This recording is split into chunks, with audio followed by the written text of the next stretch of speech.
Wolves movie की शुरुआत में हम रिचर्ड को देखते हैं जो अपनी टीम के साथ फुटबॉल गेम खेल रहा होता है। उसी समय अपोजिट टीम का एक मेंबर उस पर अटैक करके उसे गिरा देता है, जिससे वो बहुत गुस्सा हो जाता है और उसे बहुत ही बुरी तरीके से मारने लगता है। इससे वहां मौजूद सारे लोग बहुत डर जाते हैं। फिर अगले सीन में हम रिचर्ड और उसकी गर्लफ्रेंड लीजा को देखते हैं जो साथ होते हैं। इसी दौरान जब वो मेकआउट करने की कोशिश करते हैं तभी रिचर्ड खुद पर कंट्रोल न होने की वजह से एक वेयरवुल्फ में बदल जाता है और लीजा को नुकसान पहुंचाने की कोशिश करता है। हालांकि वो ऐसा करना नहीं चाहता था, जिस वजह से वो बहुत डर जाती है और वहां से भाग जाती है। अब जब अगली सुबह रिचर्ड की नींद खुलती है तो वो खुद को पूरी तरह से खून में भीगा हुआ पाता है और वो देखता है कि उसने अपनी मॉम और डैड को बहुत ही बुरी तरीके से मार दिया है। इससे वो बहुत दुखी होता है और इमोशनल होने की वजह से फिर से एक वुल्फ में बदल जाता है और अपने इमोशन पर काबू नहीं रख पाता। तभी लीजा वहाँ पर पुलिस लेकर आ जाती है, जिससे रिचर्ड वहाँ से भाग जाता है और ये न्यूज हर जगह फैल जाती है कि रिचर्ड ने अपने पेरेंट्स को मार दिया है। इस वजह से सभी को अलर्ट कर दिया जाता है और बताया जाता है कि वो लड़का बहुत ही खतरनाक है, इसीलिए पुलिस हर जगह उसे ढूंढ रही होती है। लेकिन उनके पहुंचने से पहले उसे पता चल जाता है, इससे वो वहां से गायब हो जाता है। फिर हमें पता चलता है कि जब चांद की रात होती है तब वो खुद पर पूरी तरह से कंट्रोल खो देता है और उसे एक वेयरवुल्फ बनना ही पड़ता है। इसी दौरान रिचर्ड को पता चलता है कि उसके पेरेंट्स ने उसे गोद लिया था। ये बात जानकर वो काफी हैरान होता है क्योंकि उसे इस बात का बिल्कुल भी अंदाजा नहीं था कि वो गोद लिया गया है। फिर जब रिचर्ड जा रहा होता है तो देखता है कि दो आदमी एक लड़की को मार रहे हैं और जब वो उसे देखती है तो उसे मदद मांगती है। इससे रिचर्ड उन लोगों को उसे छोड़ने के लिए कहता है, लेकिन वो उसकी बात को इग्नोर कर देते हैं और उसे वहां से भागने के लिए कहते हैं। इससे रिचर्ड काफी गुस्सा हो जाता है और वो फिर से एक वेयरवुल्फ बन जाता है। इसके बाद वो उन दोनों को मार देता है। रिचर्ड ने लड़की को तो उनसे बचा लिया था, लेकिन लड़की उसका ये रूप देखकर बहुत डर जाती है और वहां से भाग जाती है। इसके बाद वो एक बार में पहुंचता है तो वहां पर उसे जो नाम का एक आदमी मिलता है और वो भी एक वेयरवुल्फ था, जिससे ये पता चलता है कि वो अकेला ही वेयरवुल्फ नहीं है। और क्योंकि वो खुद पर बिल्कुल भी कंट्रोल नहीं कर पाता, इसीलिए वो जो से इस बारे में पूछता है। इस पर जो उससे कहता है कि क्या तुम्हारे पेरेंट्स ने तुम्हें ये सिखाया नहीं? इस पर वो बताता है कि मैं अडॉप्टेड हूँ और कभी भी अपने असली पेरेंट्स से नहीं मिला। जब रिचर्ड को पता चलता है कि उसके जैसे और भी लोग हैं तो वो जो से उनका पता पूछता है। पहले तो जो उसे मना कर देता है, लेकिन जाते जाते उसे एक क्लू दे देता है जिससे वो उस जगह पर पहुंच सके। इसके बाद रिचर्ड टाउन में जाकर एक बार में पहुंचता है जहां सभी लोग उसे बहुत अजीब तरीके से देख रहे होते हैं। फिर वो बियर मांगने के बाद वहां की बार ओनर एंजेलिना से काफी अट्रैक्ट हो जाता है और उससे काम के बारे में पूछता है, लेकिन वो मना कर देती है। उसे एंजेलिना से बात करते देख रिचर्ड के पास डैक नाम का एक लड़का आता है जो उससे लड़ने की कोशिश करता है। इस दौरान बार में मौजूद बाकी लोग भी उसे बढ़ावा दे रहे होते हैं क्योंकि वो उसके दोस्त होते हैं, लेकिन रिचर्ड वहां से चुपचाप चला जाता है और वो बार के बाहर इंतजार करता है। और जब वहां मौजूद सारे लोग चले जाते हैं तो वो डेक को अकेला पाकर उसके पास पहुंचता है और उसे मारने लगता है। वो उससे पूछता है कि तुम्हें ये आधी अधूरी पावर किसने दी, लेकिन डेक उससे बहुत डर जाता है और वहां से अपनी जान बचाकर भाग जाता है। इसके बाद जॉन नाम के एक आदमी रिचर्ड को अपने फार्म में काम करने का ऑफर देता है और उसे घर ले जाता है, जहाँ पर कॉर्नर उससे मिलने आता है और उसे कहता है कि तुमने पिछली रात मेरे एक आदमी की पिटाई की। तभी जॉन उनके बीच आ जाता है और वो कॉर्नर को समझाता है कि ये मेरा नेफ्यू है और बार में तुम्हारे आदमियों की ही गलती थी। इसके बाद कॉर्नर वहाँ से चला जाता है। फिर अगली सुबह जब रिचर्ड उठता है तो उसे एक भेड़ की लाश मिलती है जिसे पूरी तरीके से खा लिया गया था। जॉन उसे बताता है कि ये कुछ वुल्व्स का काम है जो ऐसे ही जानवरों का शिकार करते हैं। फिर वो शाम को जब बार में जा रहा होता है तो उसे कार्टर मिलता है जो उसे बताता है कि मैं तुम्हारा दूसरा कजन हूँ। फिर वो उसे कॉर्नर से सावधान रहने के लिए कहता है। जब उसकी नजर दूर खड़े कॉर्नर पर पड़ती है जो उन्हें ही देख रहा होता है तो कार्टर वहाँ से भाग जाता है। इसके बाद हम देखते हैं कि कार्टर को कॉर्नर और उसके आदमियों ने पकड़ लिया है और वो उसे रिचर्ड के बारे में पूछता है कि तुमने रिचर्ड को क्या क्या बताया। इस पर वो कहता है कि मैंने उसे टाउन से वापस जाने के लिए और एंजेलिना से दूर रहने के लिए कहा। इस पर कॉर्नर कहता है कि तुमने उसे मेरे बारे में बताया क्योंकि मैंने तुम्हें अपना नाम लेते हुए सुना है। ये सुनकर वो बहुत डर जाता है और कसम खाता है कि मैंने उसे कुछ नहीं बताया, लेकिन कॉर्नर उसका बिल्कुल भी भरोसा नहीं करता और उसे वहाँ से भागने के लिए कहता है और कहता है कि अगर तुम बच गए तो ठीक है, वरना हम तुम्हारा शिकार करेंगे।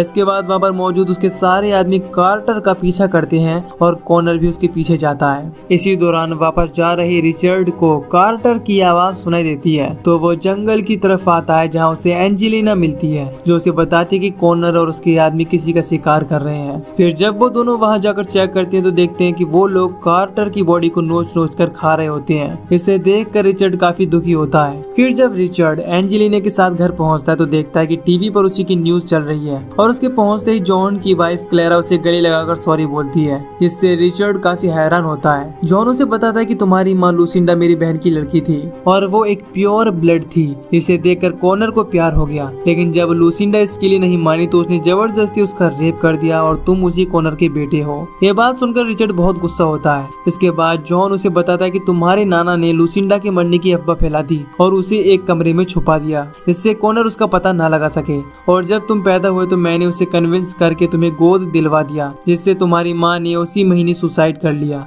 लूसिंडा के मरने के बाद कॉनर और भी ज्यादा खतरनाक हो गया और उसने लोगों को काट कर उन्हें भी वुल्फ में बदल दिया और अपनी एक टीम बना ली, जिनके साथ वो लोगों का शिकार करता है। पर ऐसे बदले हुए वुल्फ प्योर ब्लड से वीक होते हैं, यानी कि कमजोर होते हैं, पर ये बहुत सारे हैं। फिर रिचर्ड को पता चलता है कि अब कॉनर को एक वारिस चाहिए, इसीलिए उसे एक प्योर ब्लड लड़की चाहिए और बदले में वो टाउन में मौजूद किसी भी प्योर ब्लड वेयरवुल्फ को नुकसान नहीं पहुंचाएगा। और पूरे टाउन में एंजेलिना ही अकेली ऐसी लड़की है जो कि खुद भी इसके लिए तैयार है, क्योंकि वो नहीं चाहती कि टाउन में रहने वाला कोई भी मारा जाए। वो खुद ही अपने आप को कॉनर को सौंपना चाहती थी। वो रिचर्ड को भी समझाने की कोशिश करती है, लेकिन उससे ये बात बिल्कुल भी पसंद नहीं आती और वो बताता है कि मैंने अपने पेरेंट्स को मार दिया और हम एक जानवर की तरह हैं। इस पर एंजेलिना उसे बताती है कि एक रात मेरे पिता ड्रिंक करके आए और वो बहुत गुस्से में थे, जिस वजह से उन्होंने मेरी माँ को मार दिया। लेकिन जब वो सुबह उठे तो उन्हें इस बारे में पता चला, जिससे उन्होंने अपना भी गला काट लिया और वो मर गए। इसके बाद रिचर्ड पूछता है कि ये कोई पावर है या किसी तरह का श्राप। इस पर वो बताती है कि अगर हम इसे कंट्रोल कर ले तो ये एक ब्लेसिंग की तरह है। अब इसके बाद वो अपनी पावर यूज करके वापस फार्म हाउस तक पहुंचते हैं।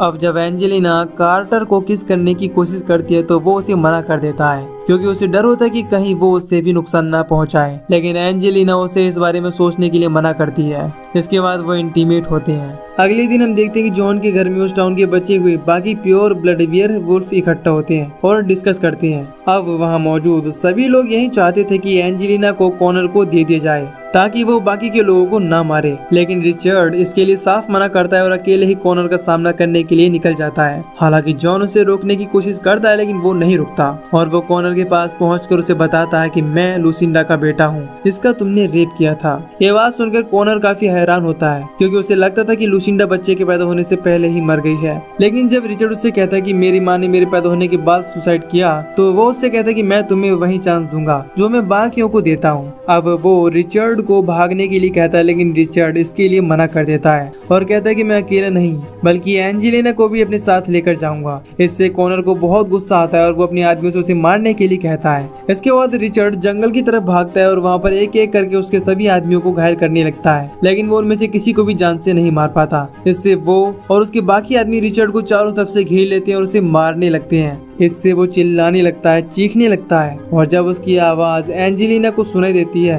तो वो भी जंगलों की तरफ भागती है। इधर रिचर्ड कॉनर का गला दबाकर मारने वाला होता है, तभी वो अपने पंजों से उस पर अटैक करके वहाँ से भागने की कोशिश करता है, लेकिन वहाँ पर बहुत बड़ी खाई होती है। वो समझ जाता है कि उसके पास कोई भी रास्ता नहीं बचा और वो उसी खाई में कूद जाता है, जिससे उसे बहुत ज्यादा चोट आती है और वो उठ नहीं पाता। तभी उसे जो की झलक दिखाई देती है जो उसे उठने के लिए कह रहा होता है। इसके बाद वो किसी तरह से जंगल में पहुंचता है, जहाँ पर उसे एंजेलिना मिलती है जो उसे घर ले जाती है और जब उसे होश आता है तो वो खुद को हॉस्पिटल ले जाने के लिए कहता है। जॉन इसके लिए मना कर देता है और कहता है कि तुम्हें उठना होगा और बदलना होगा, क्योंकि यही एक रास्ता है जिससे तुम ठीक हो सकते हो। लेकिन वो बिल्कुल भी उठ नहीं पा रहा था। इसके बाद जॉन एंजेलिना को इशारा करता है और वो उसे किस करने लगती है। इस वजह से उसके शरीर में बदलाव होने लगते हैं और हाथ पैर की टूटी हुई हड्डियां ठीक हो जाती हैं। इसके बाद वो उसे बाहर ले जाती है और दौड़ने के लिए कहती है, क्योंकि उसके ठीक होने का सिर्फ यही एक रास्ता है। पहले तो रिचर्ड मना करता है, लेकिन जब वो कोशिश करता है तो उसके शरीर के सारे घाव गायब हो जाते हैं और वो एकदम ठीक हो जाता है।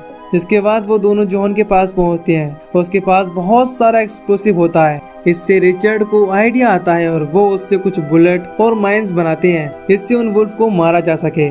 फिर जब कॉनर माइंस को बिछा रहा होता है उसी समय उसे एंजेलिना की चीख सुनाई देती है और जब वो घर पहुंचता है तो उसे पता चलता है कि उन लोगों ने जॉन और क्लेरा के साथ एंजेलिना को भी किडनैप कर लिया है और उसे भी वहीं बुलाया है। फिर हम एंजेलिना को देखते हैं जिसे उन लोगों ने बांधा हुआ होता है और जॉन और क्लेरा को भी एक केज में डालकर रखा हुआ है। इसके बाद रिचर्ड वहां बैठे गार्ड को पलक झपकते ही मार देता है और वहां पहुंच जाता है। इस समय वो पूरी तरह से एक वेयरवुल्फ में कन्वर्ट हो चुका था। इससे देखकर कॉनर की आदमी उस पर अटैक करने लगते हैं लेकिन वो एक एक करके उन सबको मारने लगता है और एंजेलिना को आजाद करके जंगल की तरफ भागता है। इधर एंजेलिना आजाद होने के बाद वहां मौजूद डेक को मार देती है और जॉन को केज से निकालकर उसे रिचर्ड को बचाने के लिए भेजती है। अब वो घर पहुंचकर रिचर्ड के आने का वेट करता है। फिर जब रिचर्ड वहां पहुंचता है तो उसका पीछा करते हुए कॉनर और उसके आदमी भी आ जाते हैं जिन्हें रिचर्ड वापस जाने के लिए कहता है। ये सुनकर कॉनर आग बबूला हो जाता है और अपनी आदमियों से उसे नीचे लाने के लिए कहता है लेकिन तभी जॉन वहां बिछी माइंस पर गोलियां चला देता है और कॉनर के बहुत से आदमी मारे जाते हैं। तभी कॉनर को एक फार्म हाउस से रिचर्ड की आवाज सुनाई देती है और जब वो अपने आदमियों के साथ उसमें पहुंचता है तो रिचर्ड उस फार्म हाउस का दरवाजा बंद कर देता है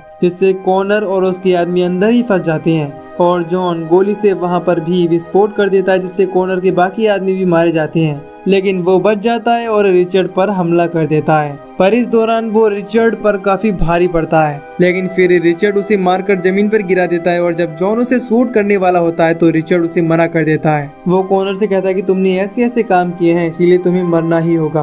कॉनर उसे बताता है कि मैंने लुसिंडा के साथ कभी भी जबरदस्ती नहीं की, वो मुझसे प्यार करती थी और मैं भी उससे बहुत प्यार करता था लेकिन जब उसके पिता ने उसके मरने की झूठी खबर फैला दी तो मैं एकदम टूट गया क्योंकि उन लोगों ने मुझसे उसी को छीन लिया। इससे मैं सबसे ज्यादा प्यार करता था और यही वजह थी कि मैं ऐसा बन गया। तभी वहाँ पर जो आ जाता है वो बताता है कि मैं हमेशा से कॉनर से बदला लेना चाहता था क्योंकि इसने मुझे टाउन से निकाल दिया था लेकिन मैं उसे नहीं हरा सकता था। इसीलिए जब उसके भाई कार्टर ने उसे रिचर्ड के बारे में बताया तो उसने रिचर्ड के पेरेंट्स को मार दिया जिससे ये अफवाह फैल गई कि रिचर्ड ने अपने पेरेंट्स को मारा है और उसे शहर छोड़कर इस टाउन में आना पड़ा। ये सुनकर रिचर्ड बहुत ज्यादा गुस्सा हो जाता है लेकिन जो उसे एक ही पंच में जमीन पर गिरा देता है। जब कॉनर उसे रोकने की कोशिश करता है तो वो बताता है कि उसने रिचर्ड को मार दिया है। इसके बाद वो उसका गला बहुत ही बुरी तरीके से काट देता है। इससे कॉनर वहीं पर मारा जाता है। फिर जो रिचर्ड को भी मारने की कोशिश करता है लेकिन तभी जॉन वहां आकर उसे बचा लेता है और उसे शूट करने लगता है जिससे वो वहां से भागने की कोशिश करता है लेकिन रिचर्ड उसे रोक लेता है और वो स्मोक करने लगता है लेकिन जो उससे उसकी सिगरेट वापस ले लेता है